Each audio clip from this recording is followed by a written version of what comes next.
Hi, everyone. I see some more people are joining, but we'll go ahead and get started here. It's 3 o'clock. For those of you who do not know me, my name is Chloe Schottmeyer. I am the Marketing and Communication Specialist here at Grable CPA. We are so glad that you guys are joining us for our very first webinar, so thank you for being a part of it. A few quick housekeeping notes before we begin. This session is going to be recorded, so if you have to step away for a period of time or you can't stay the whole hour, you'll be able to watch that replay. Another thing is go ahead and keep your mics muted during the presentation. We'll have plenty of opportunities for questions throughout the presentation. And then at the end, we're also going to have a live Q&A session. So if you have any questions during the presentation, if you want to drop them in the chat, we will be more than happy to get to those, or you can save them for that Q&A session at the end. We'll also have a raise hand feature too. So that way, when the Q&A session happens, we can kind of go in an orderly manner. Presenting today, we have Heath Fritz. He is a CPA here at our Evansville office location. He has worked hands-on with clients, hundreds of clients, both business and individual, with navigating tax planning, tax returns, and IRS updates. So that's kind of what he's here to do today. We also have Cody Grable here with us. He is our owner and our CPA as well. He's also going to be helping answer questions that you guys have during that Q&A session. So with that, thank you for being here. And let's go ahead and turn it over to Heath. Thank you, Chloe. And as I get through some of these slides, I will turn on everybody's microphone if they have a question, give you guys an opportunity to ask questions as we kind of go through each slide individually. That way you don't have to wait till the very end and then kind of remember all the questions that you had throughout the presentation today. So also want to give a shout out to Chloe. She did a great job in making this presentation nice, neat, and looking great for me. She does a lot of that behind the scenes work there, so we definitely appreciate her doing that for us. So all right, let's get started here on the first slide. So some of the goals for today, we're just going to talk about some big picture items for the upcoming tax season, some of the big changes that have been going on this past year with tax law changes and bills that have been passed in legislation recently earlier this year. So goal number one for today, we're going to identify some important changes for the upcoming tax season and beyond, like we just kind of said. We will also be discussing some things to be doing for your business before the end of the year. So we only have about 6 weeks left in the calendar year in order to make some additional changes to the business, make some additional strategies, and implement those before year end, before we get stuck with kind of the results for the year at that point in time. Another goal, we are going to review some commonly asked questions by business owners that we have seen in our professional experience over the years. So we'll be highlighting some of those, and we'll be answering those questions throughout the presentation. That way you guys don't have to ask some of those questions, and we'll be highlighting those, and that way we can always cover those ahead of time for questions that we see most often throughout the year, and we can highlight those for everybody. And we think those will be beneficial to the majority of people overall. And that way we don't get too specific on certain questions for individual clients or customers. Goal number 4, provide some examples of real-life tax savings scenarios. We have a handful of situations and scenarios that we've come across just the past couple of months here, doing some tax planning since the beginning of November, end of October. And I'm sure we'll see even more real-life scenarios through December. That would be great.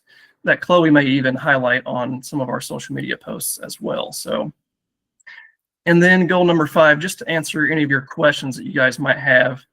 And obviously that's the reason why you're here today, is get some questions answered and learn a little bit about what's going on in the tax world these days, because I know a lot of people don't really stay in tune to those types of things, and that's kind of what our job is here at Grable CPA, is to stay up to date on those type of things for you guys. So kind of the changes that we should be learning about and knowing about for our business that have just been presented this year in 2025. One of those things is the One Big Beautiful Bill Act. So earlier this summer, Donald Trump and his administration passed this bill, and they passed it with some key goals in mind. So, regardless of what you've heard in, the news or whatever social media outlets have been, presenting, clips on, the Big Beautiful Bill and what's in it. These are the main goals of what's going on in the Big Beautiful Bill. So one of the goals is to be, enacting permanent tax relief for middle-class families and workers. There will be some specific slides in here on some of these topics here, and we'll go into more details on these as well. But this is just kind of big overview. The Big Beautiful Bill is all about. So it also is going to provide new middle-class tax relief, investing in small businesses, and enhancing deductions and income tax credits. So there's a lot in here that we won't even touch on. But what we are going to touch on today is some of the things that we pulled out that we think are key, that is actually going to benefit the majority of our clients that we have at Grable CPA, which are really hitting, the small to medium-sized businesses. And that's really what the Big Beautiful Bill is all about, is trying to provide some relief to those type of businesses in the United States, as well as, some of the lower to middle income individuals in the US as well. So the first thing on the agenda here are some of the minor updates that we've seen in the Big Beautiful Bill Act. First one, we're going to start right there in the top upper left-hand corner there, is the Tax Cuts and Jobs Act tax brackets. So I'm going to go ahead and go to the next slide here. And these are the tax brackets that we're looking at here for upcoming tax season and what we're used to in the past several years. So if you're looking at the pre-Tax Cuts and Jobs Act column there on the far right-hand side, those were the tax brackets that were previously in place before the Tax Cuts and Jobs Act that was passed back in, 2018, I believe. So as you can see, the large majority of changes in the tax brackets has happened in the lower to middle tax brackets there. So if you look at, the far right, the 15% bracket was reduced to 12%.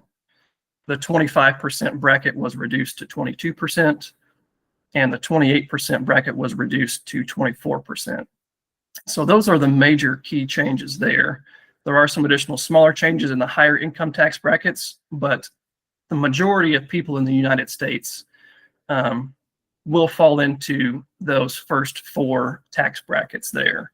So as you can see, they were pretty drastically reduced across those four brackets. So if you kind of add up the decreased percentages from those tax brackets that we're talking about in the the low to middle class individuals, you're looking at a 10% tax bracket deduction, from pre-2018 to 2018 and forward. So over the past 6 years, whether you felt it or not, there has been a pretty significant tax bracket change to where you're not paying as much in taxes as you previously were, before 2018.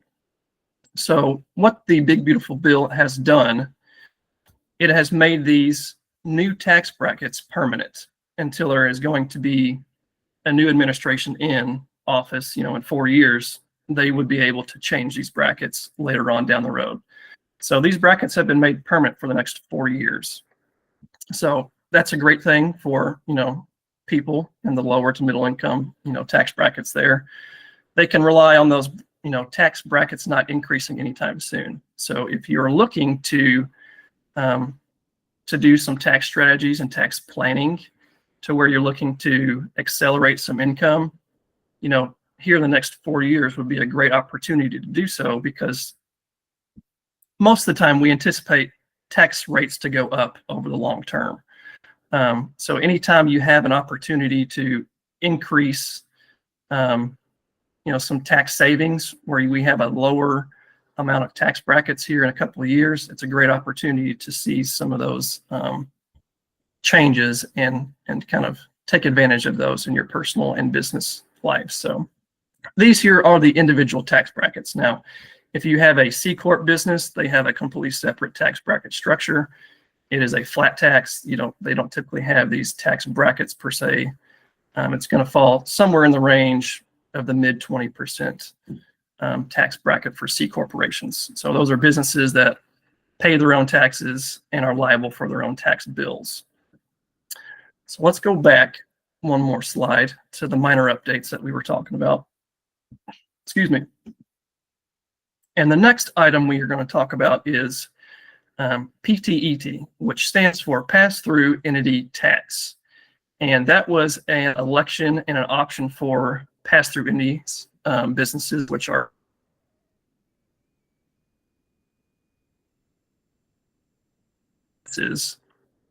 and have structured as an S corp or a partnership.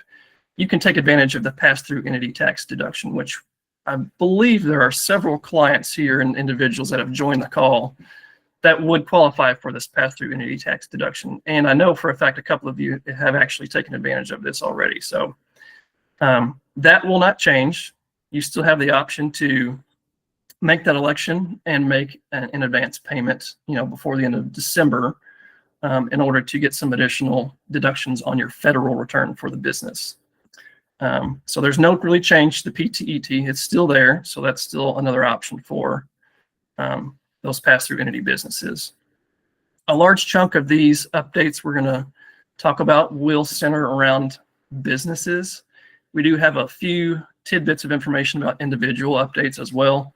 But the majority of our participants that took place in the survey were really looking for some information on business tax updates. So that's really what we're going to center our conversation around today. Next item here is the QBI deduction. We now have a minimum tax deduction of $400. So that QBI deduction is a 20% deduction from your net income. So if you have $1,000 net income, your qualified business income is $1,000, and then you get a 20%, tax deduction for that. So you would get a $200 deduction. Now, if you fall anywhere in the net income range of, $0 to $1,000 of net income, you're actually going to get a $400 deduction. So it's doubled for those early on new businesses that are kind of just getting started. They don't have much income yet. They're getting an additional benefit there of having a larger deduction, in the early stages of their business. So I know another hot topic we've gotten lots of questions on throughout this year that we haven't really had a whole lot of guidance on up until recently is the no tax on tips deduction. So if you are an individual that you are working in a industry where you collect cash tips, you can deduct up to $25,000 of income that is reported on your W-2. So if you have cash tips that are reported on your W-2, you get to reduce your taxable income by up to $25,000, whatever is being reported on that W-2. So if you have $10,000 in tips for the entire year, and that is reported on and reflected on your W-2, you can directly reduce your taxable income by the full amount of your tips for the year, which would be $10,000 in this example. So also businesses, are not exempt from this either. If you are a business or a sole proprietor that is in an industry where you typically would accept tips, a lot of times we see barbershops or salons, etc., where they are oftentimes collecting cash tips. So if you're a business, the way it works is it's not a business expense. It is an overall reduction of your overall income. So if you have $1,000 of net income for the business and you've collected, $5,000 in, tips, it doesn't reduce your self-employment income, but you do get to take that $1,000 deduction elsewhere on your personal return or your business return there. So it does reduce the income that way, but it does not reduce your self-employment income. So you still will be paying the same amount of self-employment taxes, but you will be paying less in regular income taxes in regards to those cash tips.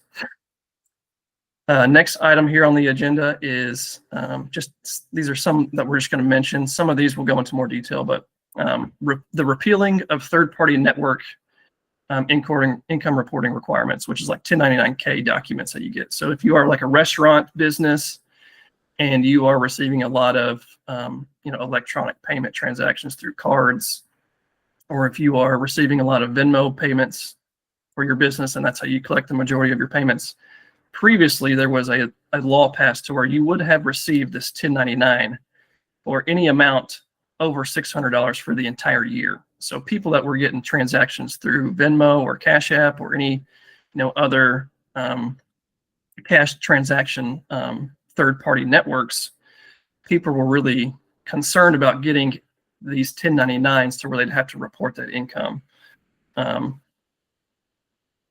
Now that has been repealed. So the threshold there is going to revert back to what the previous rules were. So I believe you have to have at least more than 200 transactions during the year, and it has to be close to, let me check my notes here, but I believe it's roughly $200,000 of revenue or $20,000 of revenue through those third-party income reporting networks. So it went from really high to really low, and now it's back up again. So if you've heard in the past that you're going to be getting 1099s for, receiving payments through Venmo or Cash App or anything like that, that's not going to be happening anymore. So that was a concern for a lot of our small businesses to where they weren't really sure how that was going to, affect them. But now it's not really going to have any effect on them whatsoever, because you have to have a much higher threshold to be meeting those requirements. So typically now what we see is it's businesses that have restaurants that collect a lot of payments via credit cards or debit cards that way. There is a new 1099 minimum threshold. So previously, if you have a non-employee or a custom hired individual where you are paying an hourly rate, but they're not on your payroll, anytime you pay those individuals more than $600 in a calendar year, you would have to send them a 1099. That is an IRS requirement. So if I own a business and I have my brother work for me and he's doing some custom hire work for me and I pay him $1,000 for the whole year, I would be required by the IRS to send him a 1099 and submit that information to the IRS. Now that has been increased to $2,000. So it makes the filing requirement a little bit more difficult to reach. So that gives some relief to some of the smaller businesses that we've kind of previously talked about is one of the goals of the Big Beautiful Bill. So, and the second to last item here is the Trump Account Distribution Program. So if you've heard in potentially the news that, children that are being born in 2025 or 2026 through 2028 are going to be receiving $1,000 from the government in what's called an investment account. That is what this account program is. So some more details on that. Employers can actually contribute to those plans for employees or their employees' children.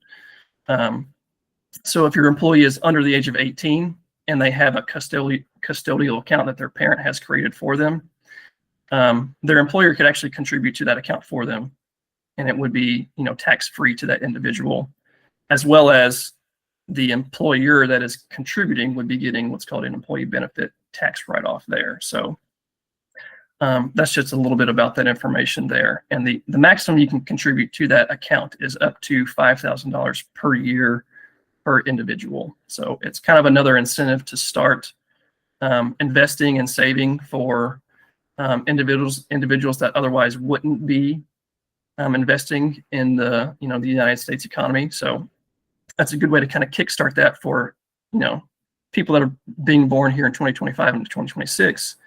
They can have a little bit of money once they turn 18 and have access to that account. And lastly here, which is not really a part of the Big Beautiful Bill, but it is a very important change that the IRS kind of announced just a couple months ago. The IRS will no longer be mailing refund checks for your tax return. So if you typically in the past preferred to have a check mailed to your house for your IRS refund, they are no longer doing that. So kind of what our process here at Grable CPA is, we are going to strictly, I wouldn't say strictly enforce, but we are going to encourage people to provide direct deposit banking information so that you can get your tax refunds a lot faster. And there isn't any opportunity for refund checks to be taken in the mail or get lost, and then you have to go through a whole process of finding out what happened to your refund check in the mail. So it kind of eliminates those headaches of paper checks, and also kind of cuts costs with the IRS as well, and being able to directly deposit those refunds for your tax returns. So I'm going to turn on everybody's microphones to have the option to do so. If anybody has any questions at this time, feel free to ask a question, send it in the chat, raise your hand, and we can kind of let you have an opportunity to speak on anything we've covered so far. And Cody is more than welcome to kind of add in some of his insight as well throughout the presentation as well. So Cody, if you have anything, feel free to make comments to the group as well. Yeah, absolutely. Thanks, Heath. I'll see if we got any questions first. I made a few notes on some things, and then I'll dive into those.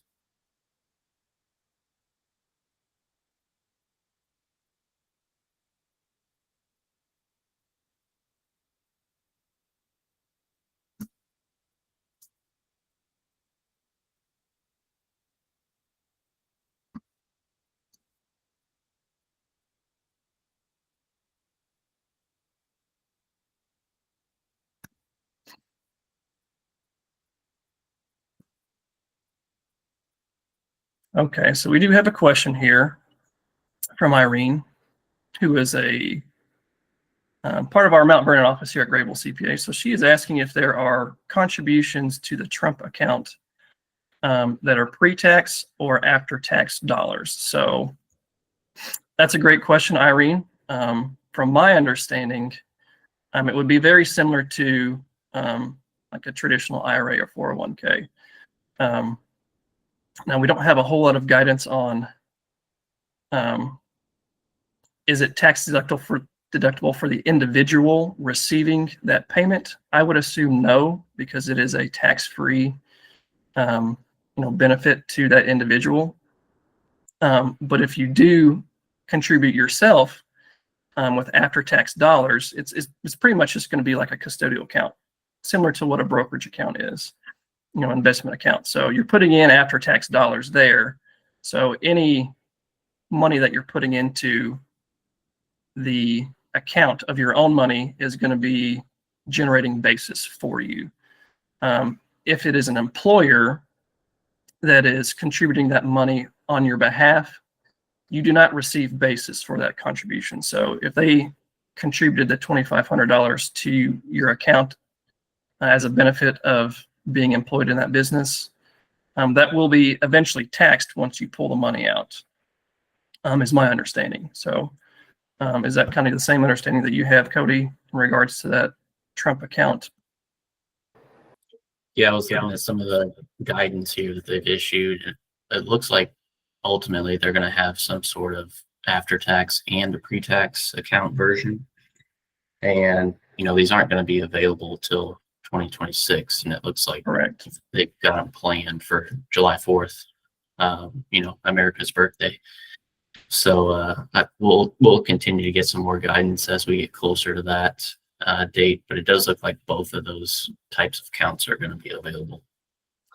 And from my understanding, from what I've read on the details of this specific change, is if you already have an existing custodial account set up for your child, you could utilize that existing account. Is what my understanding is. Now, you may have to provide some information to the government about the details of that account so they can fund, that $1,000, cash input into that account if they're born in 2025.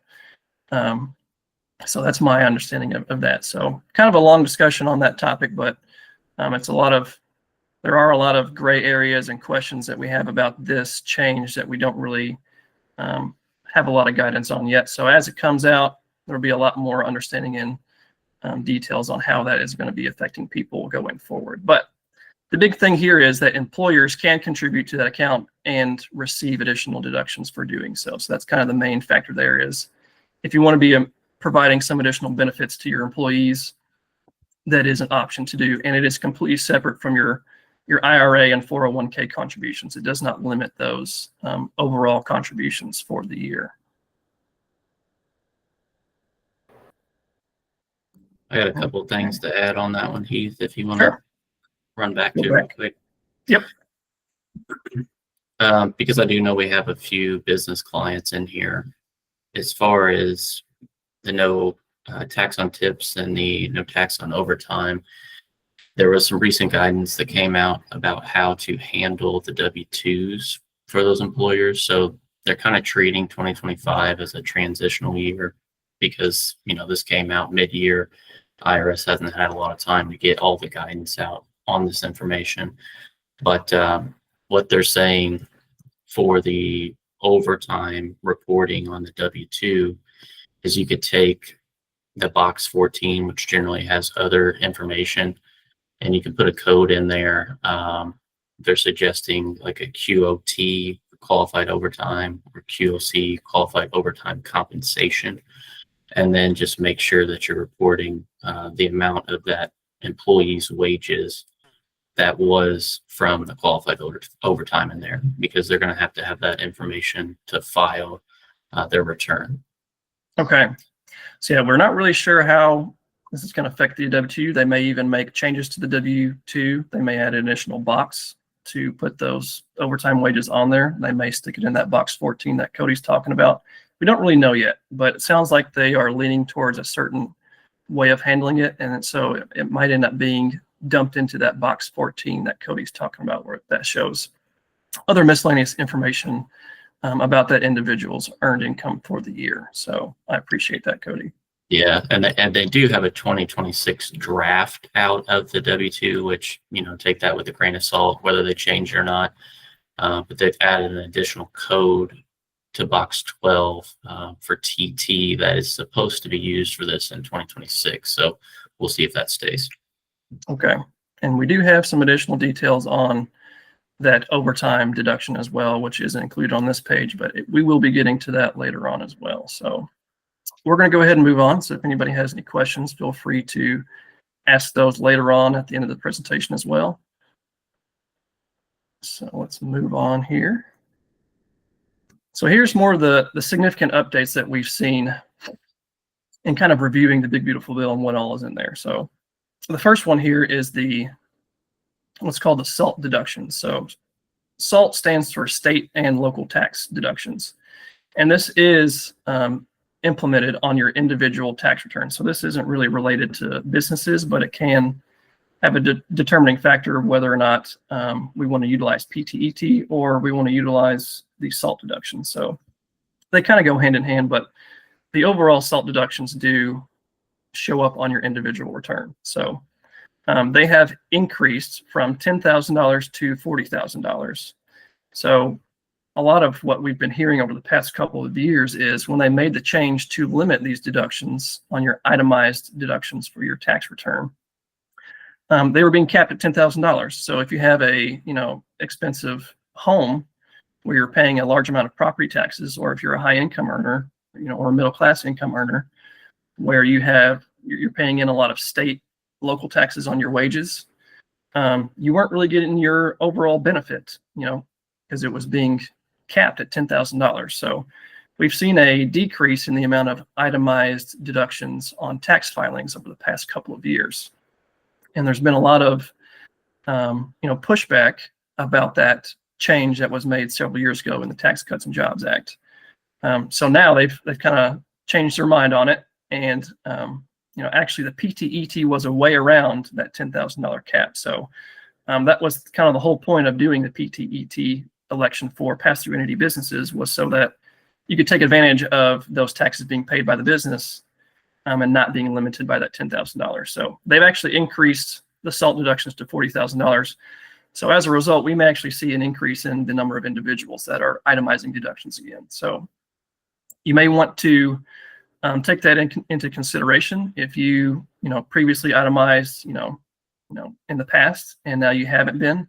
It might be a good idea to take a look at that again and see, okay, well, I have a decent amount of charitable contributions. I have lots of state and local taxes that I previously weren't getting a benefit for, but now could potentially. So be sure you're providing your tax preparer or tax accountant all the information for your itemized deductions. So that's medical bills, which aren't in the SALT deductions, but those are included in your total itemized.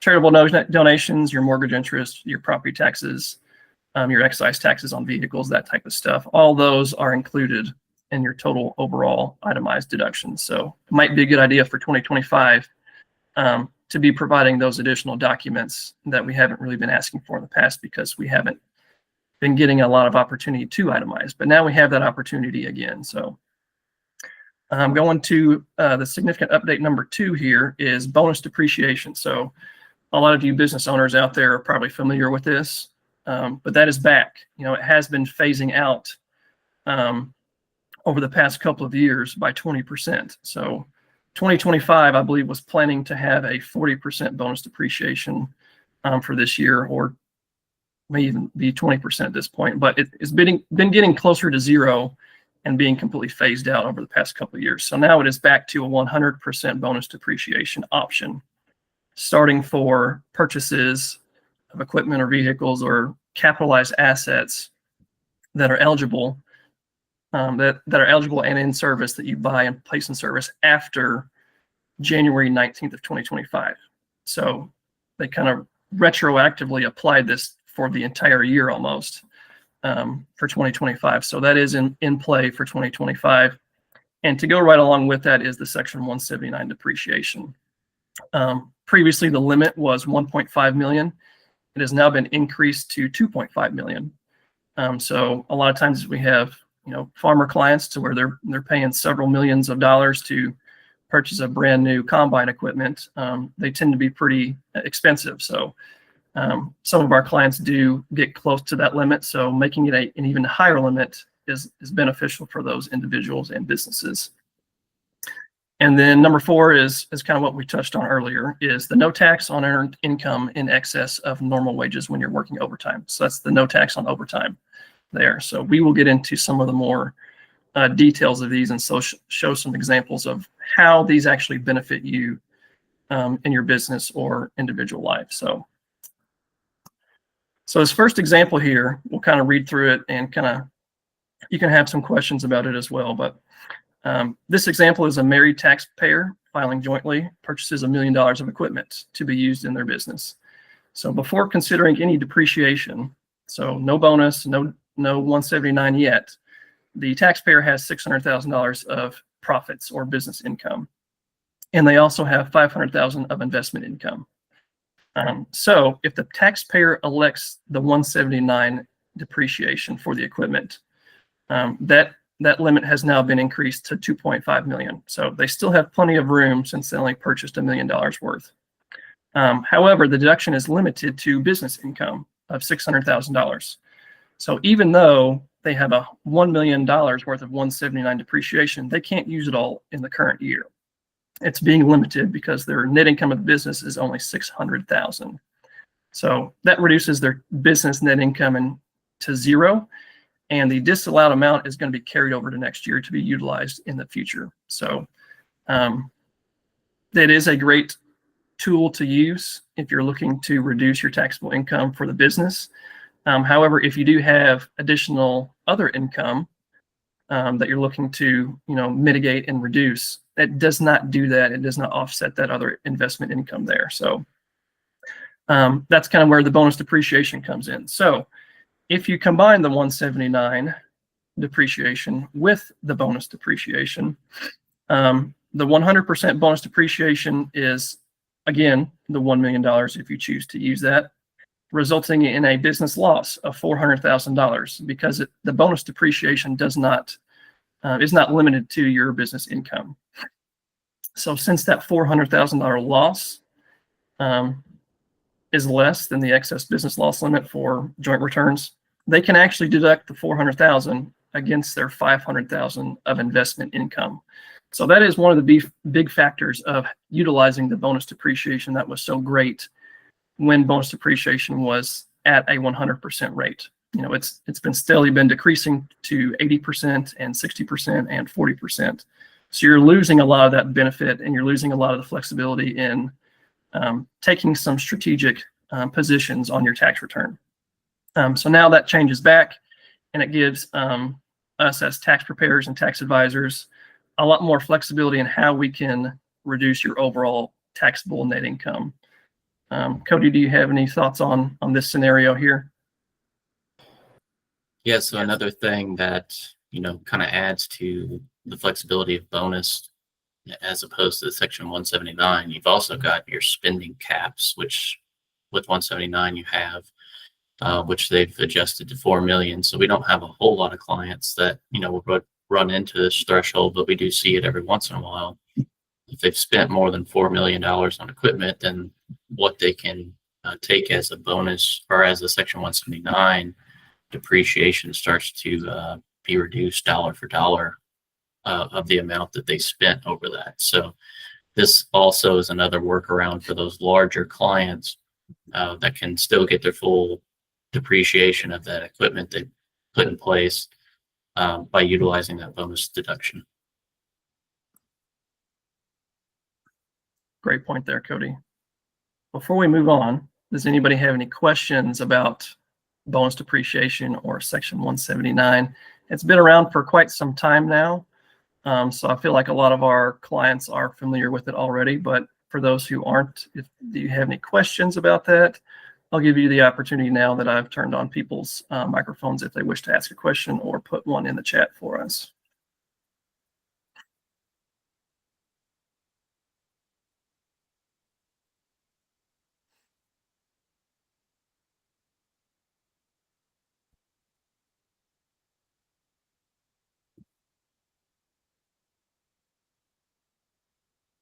All righty. Moving on here is we have a real life example of the overtime deduction. So let me get the microphones turned off while I'm speaking here about this example, and then we'll get those turned back on for you guys. So this example is a real life situation that just kind of came across my desk the other day. My client had heard about the overtime deduction, that was going to be eligible this year. He works quite a bit of overtime. So in this example, he worked about 200 hours of overtime in 2020-25.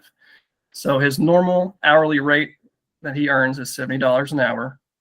And then if you look at his overtime rate, which is time and a half, his overtime rate is $105 an hour. So the difference between his overtime pay and his normal pay is $35 an hour.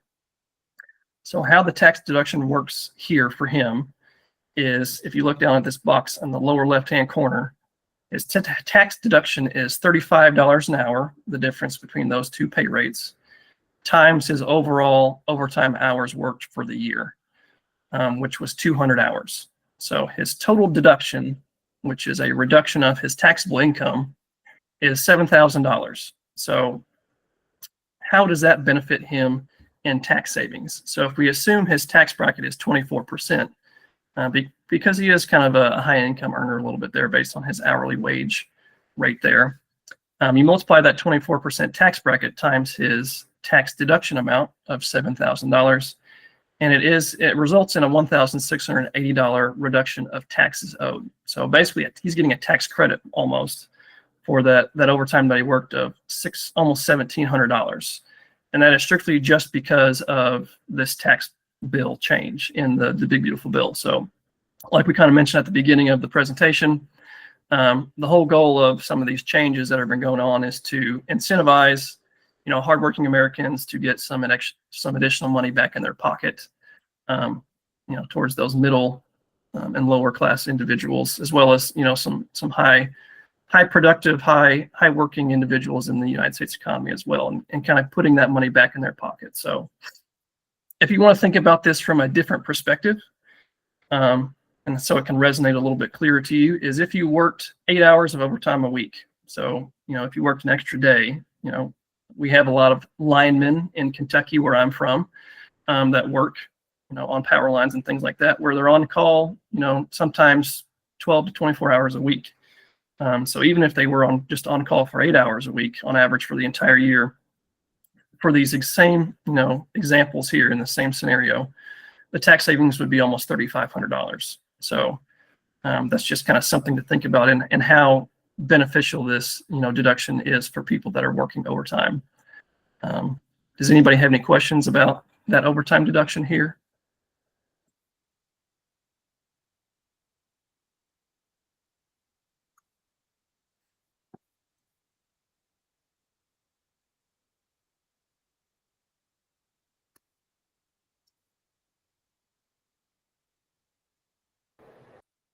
Another thing to kind of reiterate what you were saying, Heath, about the tax cuts are, really aimed to help people in the lower to middle class earning area. So a lot of these deductions or credits do have phase outs. So, like for example, this starts to be phased out for individuals that are making over $150,000. So most of the things we're going to talk about that are credits, they have those phase outs, and most of them start at 150, and some of them start at 100,000. So there's not going to be a whole lot of really high earnings that are benefiting from these deductions that are on the personal side.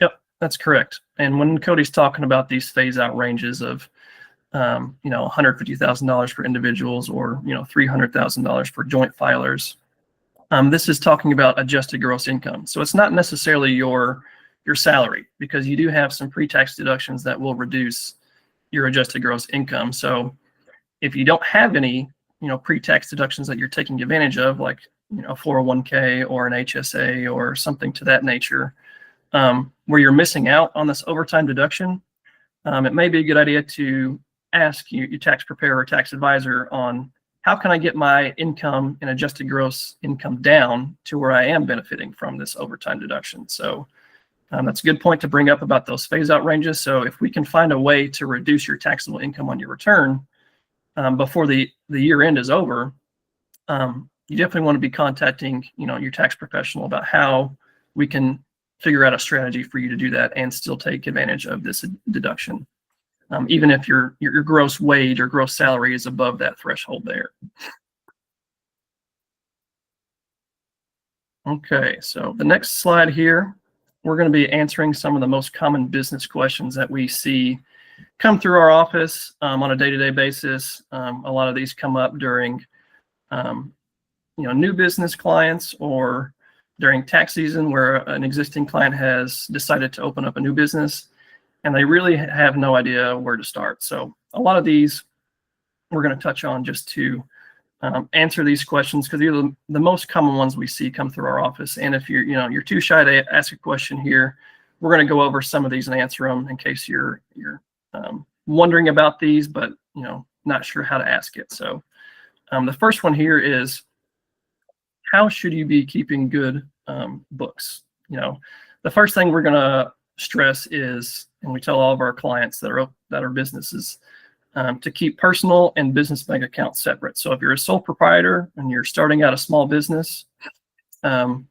lot of times they don't always open up that business bank account right away, and they're utilizing a personal bank account that is already in existence, which is totally fine to do. But once you start getting into the depths of working in your business, a lot more, and you're starting to grow your business, and you don't have as much time as you used to manage the accounting side of things and the bookkeeping side of things. The best way to keep yourself organized is to have those two separate accounts. Run all of your deposits and your payments from customers through your business bank account. Pay for all your business expenses through that business bank account. Try not to be commingling transactions in your personal account, because it doesn't give you a lot of clarity on where your business is at any point in time in the year. So if you're asking yourself now, at the end of the year, where your business is at from a profitability standpoint, you might not even have any clue. If you have transactions spread across multiple different accounts, personal accounts, joint accounts with your wife, and a business account, you're going to have no idea, because all that information isn't combined into one central location. So that would be the first tip that we would offer in advice to people is to utilize that business bank account, or just one individual account if it's just through a personal name, but just utilize one account and run everything through it. That way it's more simple for you. You've got all the information there in one place, and you don't have to try to combine 3 different bank accounts worth of activity and pull out business transactions out of your personal bank account. And one great option for businesses and sole proprietors to do that type of bookkeeping is through QuickBooks Online. So that is an option for people to utilize, where the QuickBooks Online will actually link to your business bank account or your checking account that you have operating for the business, and it will link all those transactions to your QuickBooks Online account. which minimizes a lot of the manual transactions of having to input those in your records. So that makes things a whole lot easier. It prevents kind of the workload of you having to do that once you get home, of going through all your business receipts and having to input those manually yourself. So, and kind of to sidestep off of that as well, is if you are having some thoughts about having someone take over your bookkeeping for you, that is a service that we provide here at Grable CPA. And if you want to focus on the day-to-day operations of the business and you don't want to have to come home and sit on a computer and input all your transactions, that's something that we can take off your plate and do for you. So next tip here is how to handle vehicle use. So there are two different trains of thought here, which is the mileage option or the standard mileage rate and the actual cost method. And it does depend on the type of business structure that you are. So if you're an S Corp, you're typically not going to have the option to do, standard mileage rate, because typically what we advise to do, which it kind of depends on each tax professional, but for me, myself, Cody may differ a little bit from me, but we do kind of align most of the time on these type of issues. But if we have an S Corp that is wanting to use a vehicle for business use, we want that asset to be in the business's name. We want it to be titled and registered in the business's name. So with that being the case, we're typically not going to be using the standard mileage option there. We're going to be using actual costs, because we're going to be deducting the full purchase price of the vehicle. We're going to be deducting the insurance, the property taxes on it, the maintenance, all that stuff that goes along with it, and the gas receipts as well. So, but if you aren't an S Corp and you're a much smaller business and you're just a sole proprietor, single member LLC, and you don't want to put the vehicles, title, registration, all that in the business name, you can actually just keep it in your personal name, and you can take what's called a standard mileage deduction. So right now it's hovering around 68 cents per mile. So as long as you're tracking your mileage of your, the vehicle, and it could just be your daily vehicle that you use for your family, and then part of the time you're using it for the business as well. You want to be tracking the miles that you're just using for the business. That way we can calculate your business deduction on that personal vehicle that is being used for the business. So those are kind of the two trains of thought there. One thing that we do kind of stress about what is the best option, kind of what we've seen from in the past, is if you have kind of a cheaper vehicle that you just have no payments on, and you own it outright, you don't have a loan on it anymore, it's got a lot of miles on it, it's kind of a beater car, we would probably suggest using the mileage option, because there's not going to be a whole lot of cost associated with that vehicle aside from your gas. And the standard mileage rate that the IRS suggests to use combines all those factors together. So it includes your gas, your maintenance, your insurance, your property taxes. It combines all those into one standard rate per mile. So if your actual costs really aren't that expensive, you're probably better off going with the standard mileage rate. But now a lot of times we see with medium-sized businesses, they're purchasing brand new vehicles. And they want to be able to have the option to utilize the Section 179 to deduct the entire cost of that vehicle in the year that they buy it. So that would be the actual cost method. You're getting the depreciation of the actual purchase price, all the gas receipts, all those throughout the year that come up with the vehicle throughout the year.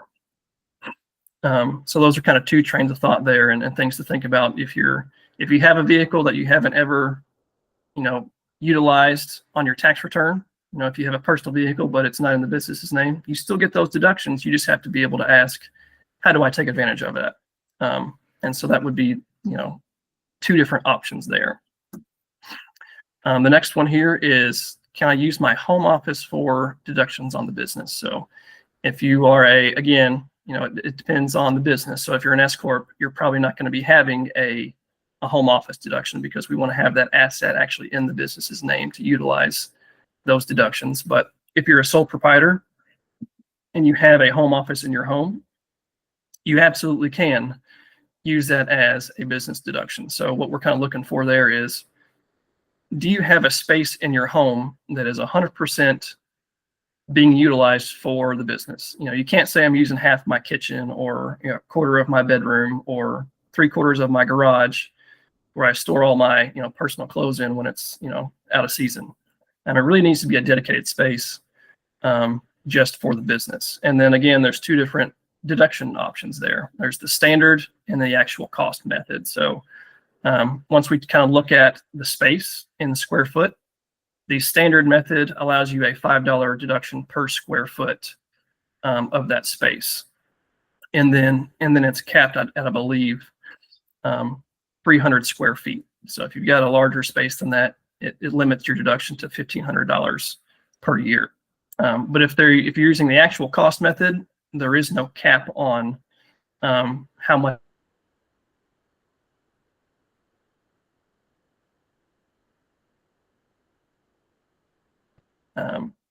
transaction log history and keeping up with receipts and that type of stuff. So it does require you to do a little bit more work on your own end to keep track of all that information in order to get it on your return as a deduction. So, and then the last item here is what documents do you need to save for tax season?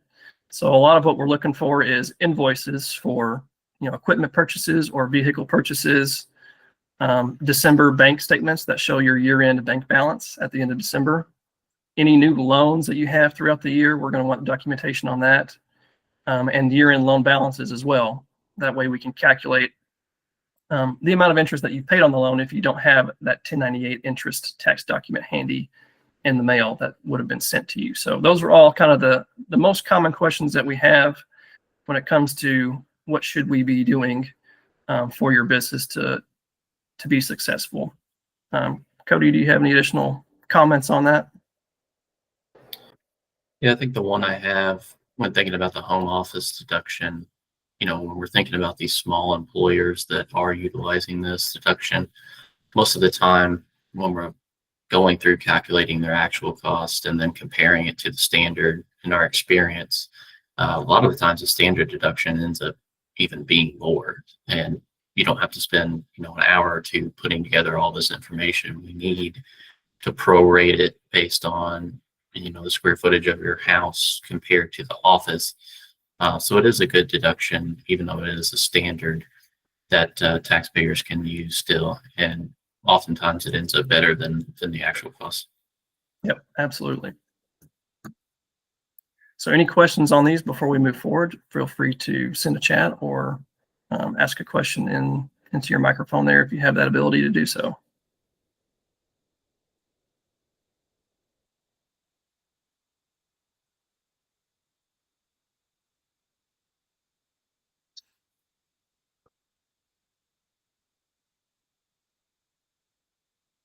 Okay, so next slide here is we're going to talk about some business to-dos before the end of the year. So first things first is number one, kind of like we already touched on already, make sure your books are, obviously separated from personal to business, but also make sure your books and record keeping is up to date at a monthly basis at a minimum. So the reason why we stress to do that is if you're not keeping up with your transactions for the year on your business, you have no idea where your business is at any point in time during the year. You don't know if you're profitable. You don't know if you're losing money. You might have an idea if you're continuing to have to, pump in, money from your personal pocket into the business. But from a profitability standpoint, you may not know the actual dollar amount that you're going to be paying taxes on if you don't keep up with that on a regular basis. So we definitely advise doing that at least on a monthly basis at a minimum. And that kind of goes hand in hand with managing deductions. So a lot of times we see clients where we have questions about what deductions can I even take for my business. So when we're looking at that, if you have a good understanding of where you're at for the year, and you're keeping up with your record keeping every month, you're going to know how you can better manage those additional deductions you can take before the end of the year, before it's too late, resulting in better decision making for the business overall. That way you're not doing your books after year end in January, getting ready for tax time, and it's already too late to do anything about it. So that's why we definitely stress staying up to date on your monthly bookkeeping.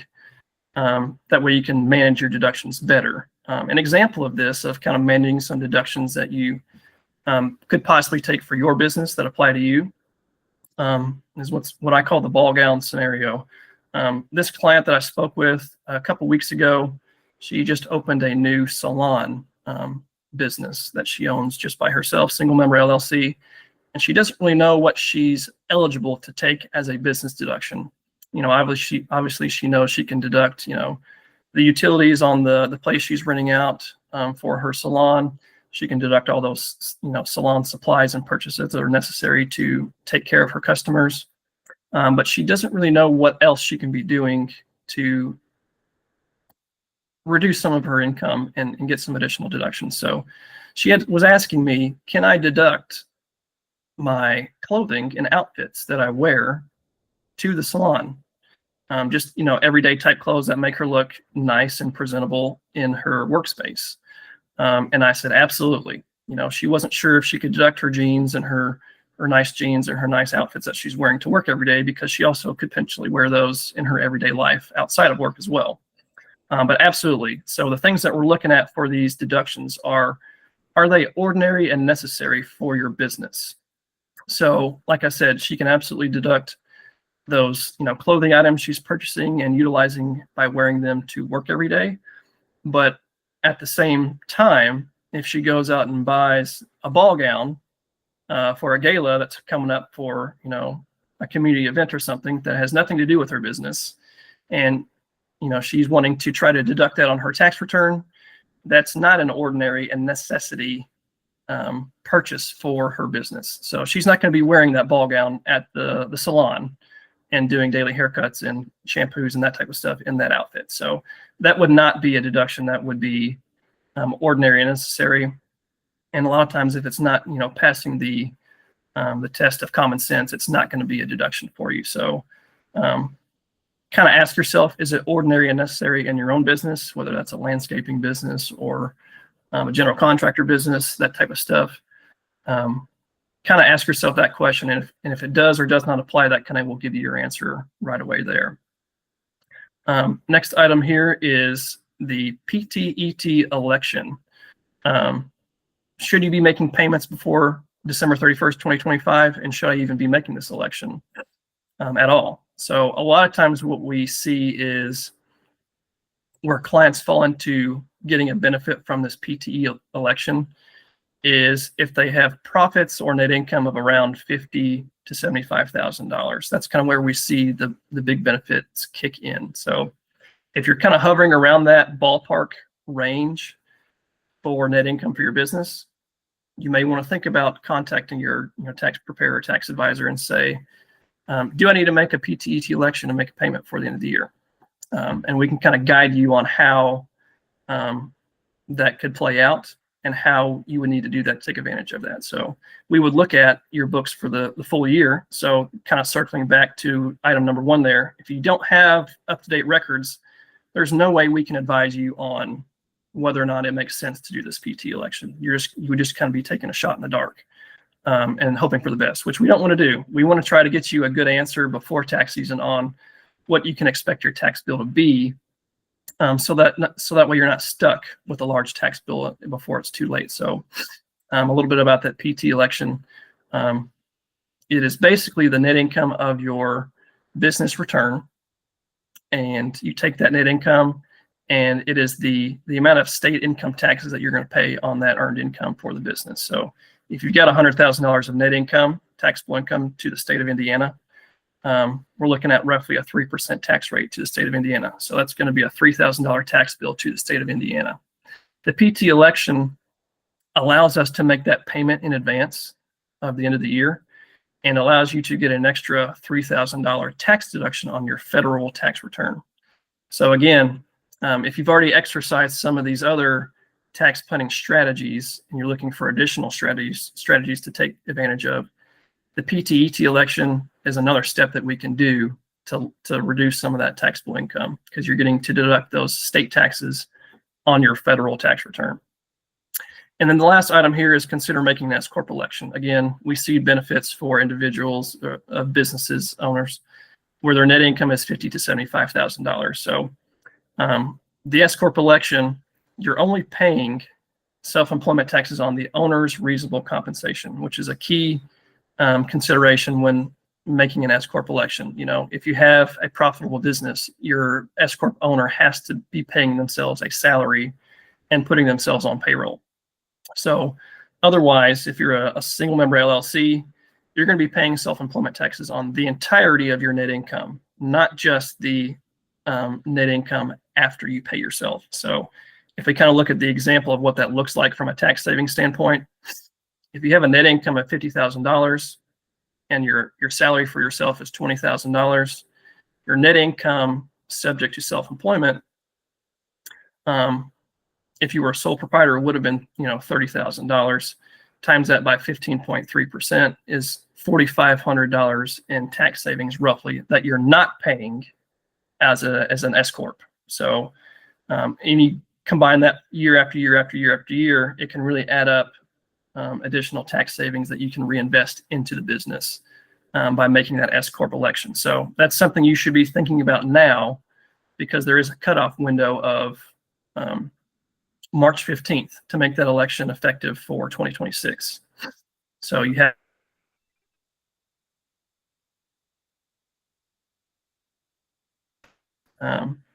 Cody, do you have any quick comments on that, on anything here that we touched on?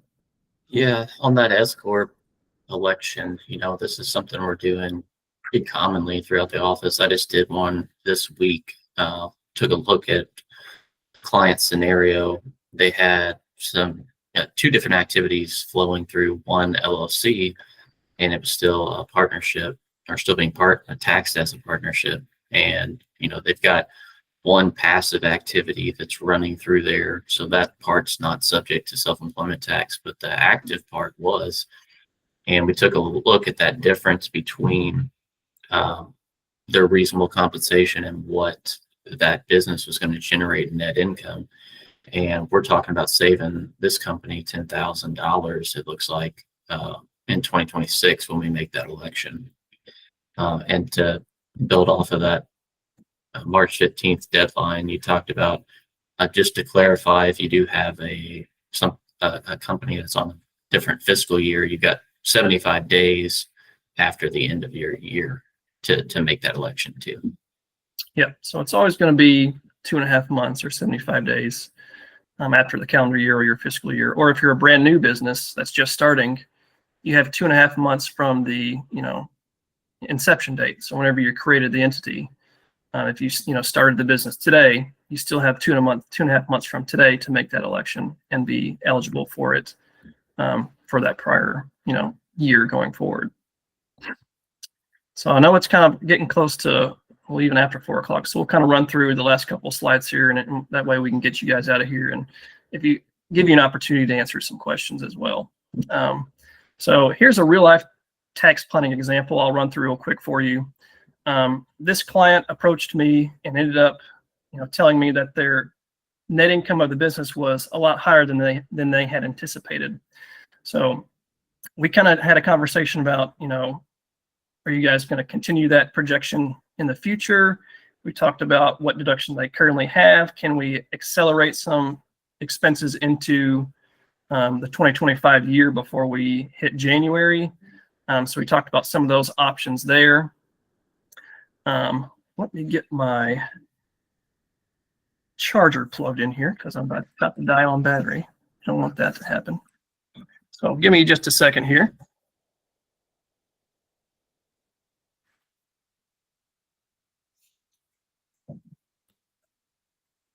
Okay, so they were kind of informing me that they've got some, looking for some areas where they can reduce that taxable income that they weren't anticipating.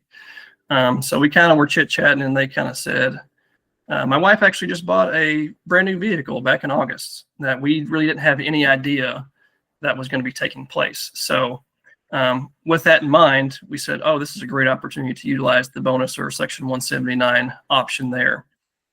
However, it does require them to do some work on their end. So even if we, if they came to me at the very end of December and said, what can we do?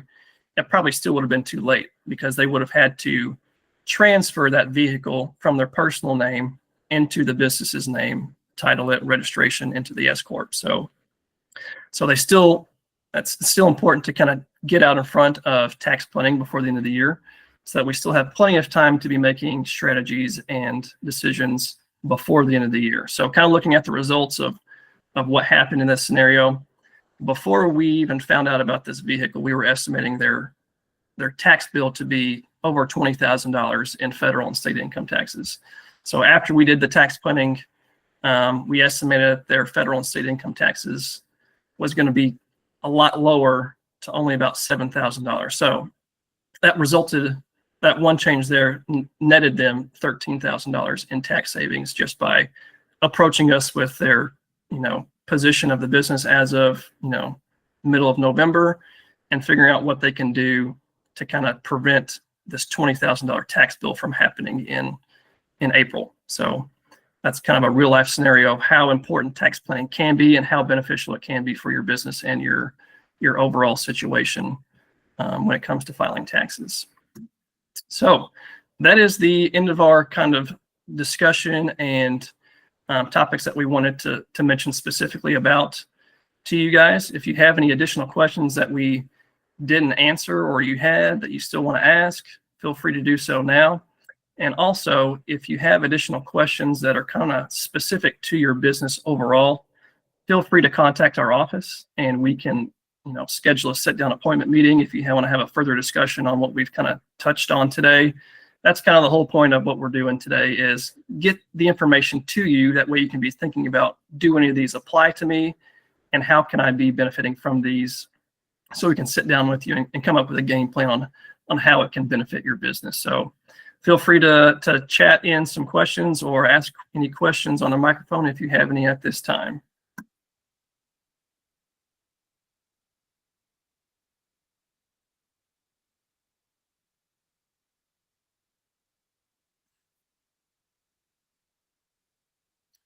So I do see a question here from Daniel. Do we offer registered agent services for LLCs, or is this included in your entity information? So when you're talking about registered agent services, so to me, that kind of thinks of, if you are a Kentucky resident and you have a business in Indiana, you would need a registered agent in the state of Indiana for your Kentucky business, somebody that lives there. To my knowledge, we don't provide that service, Cody, if I'm not mistaken. If you want to, expand on that question there, that would be great. But I don't believe we do that at this current point in time.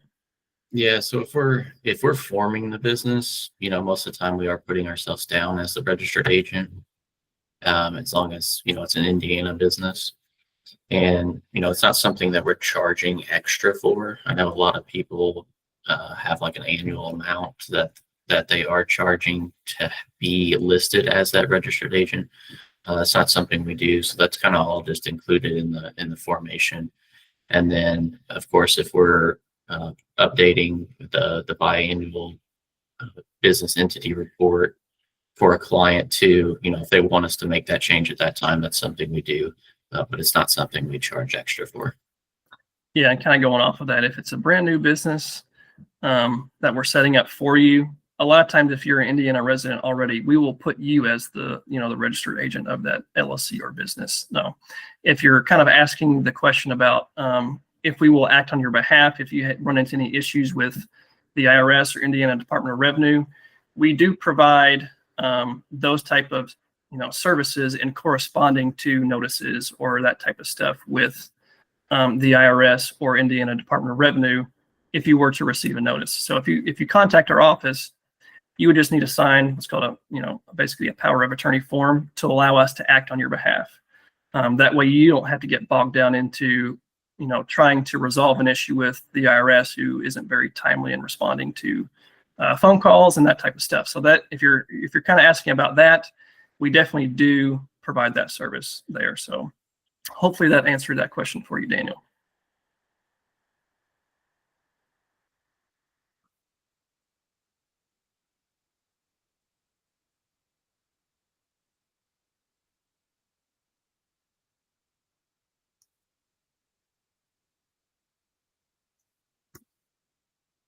Anybody else while we still have some time here before we wrap things up?